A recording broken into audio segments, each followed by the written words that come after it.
And we're back with the coordinator for strategic communications at the White House National Security Council, John Kirby. Always good to have you here. Thank you, Margaret. I want to ask you about this breakdown in the hostage negotiations.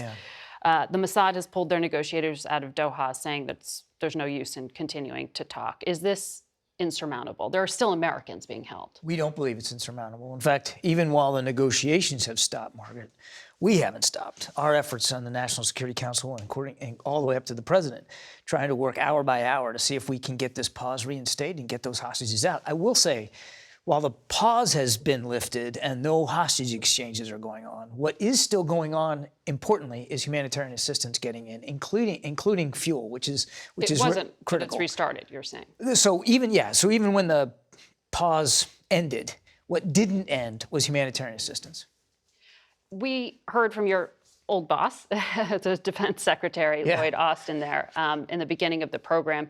And he said that the lesson he learned from the ISIS campaign was that in urban warfare, you have to protect civilians. He was pretty sharp in his words. He said he has pushed Israeli leaders to avoid civilian casualties, shun irresponsible rhetoric, prevent violence by settlers in the West Bank. It certainly sounds like the Netanyahu government has not made the changes that they have been asked to make for the past few weeks. They have been receptive to those messages. Those messages that he delivered in public, we are also delivering in private. For 3 weeks or more now, including on this program. They have been receptive to those messages. Now, again, I want to make it clear. The right number of civilian casualties is 0. And it's clearly many thousands have been killed and many more thousands have been wounded, and now more than 1 million are internally displaced. We're aware of that, and we know that all of that is a tragedy. We grieve with all those families. That's why we continue to work, as Secretary Austin said, with our Israeli counterparts to get them to be as careful and as precise and as deliberate in their targeting as possible. And I would tell you, as I said, they have been receptive. They went into North Gaza with a much smaller force than what they had originally planned to do. And here you have, because the United States slowed down those operations. And if you have, in the last 24 hours, they have been putting a map online of places where people in Gaza need to avoid and need to go. They don't have connectivity widely in Gaza, but you know that. Well, they've also been doing it with paper and leaflets and that kind of thing. My point is, Margaret, that it's very rare for a modern military to take those kinds of steps, basically telegraphing their punches before they actually conduct operations. So I think they're listening. I think they're receptive. But you're continuing to deliver this message at pretty high levels, including the vice president, of course, saying this. That number, you say thousands. The Gaza Ministry of Health says it's over 15,000 people who have been killed since October 7th. Does the U.S.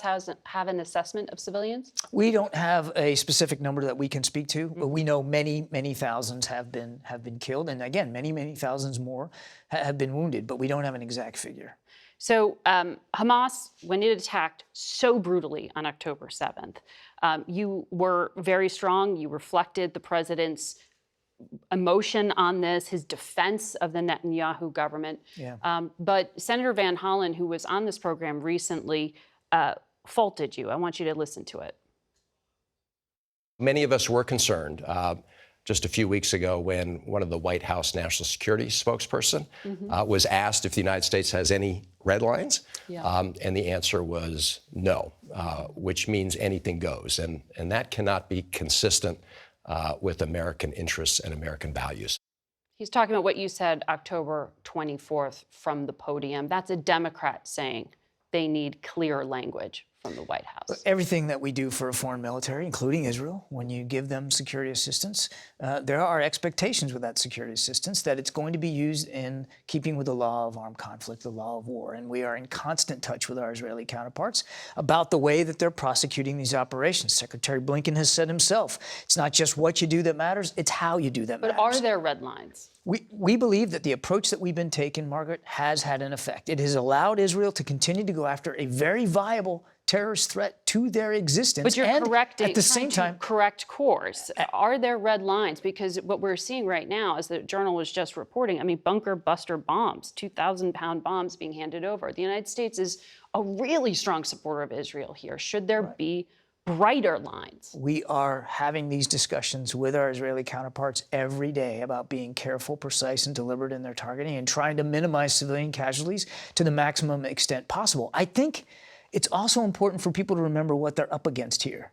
Hamas deliberately shelters themselves inside residential buildings, hospitals, and schools, basically on purpose, putting civilians in the line of fire. And what Israel's trying to do is get them out of the line of fire. So it's an added burden that Israel has as a modern military. We recognize that. But it's also a very difficult burden and obstacle for them to overcome. So look, we don't want to see a single more innocent life taken here.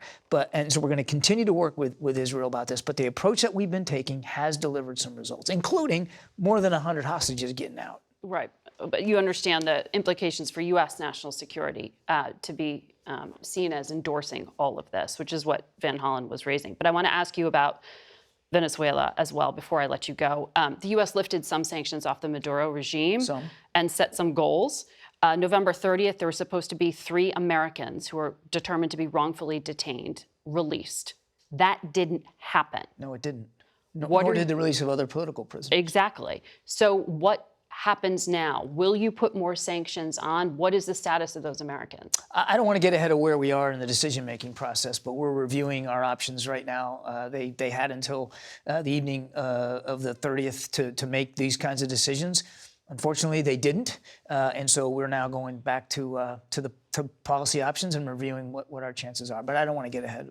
Including snapback sanctions. Again, I don't want to get ahead of where we are, but we were extremely concerned that they didn't take those 2 extra steps, release of political prisoners and getting our wrongfully detained Americans home. That's something we take very seriously, getting those folks home, and we're going to keep at it.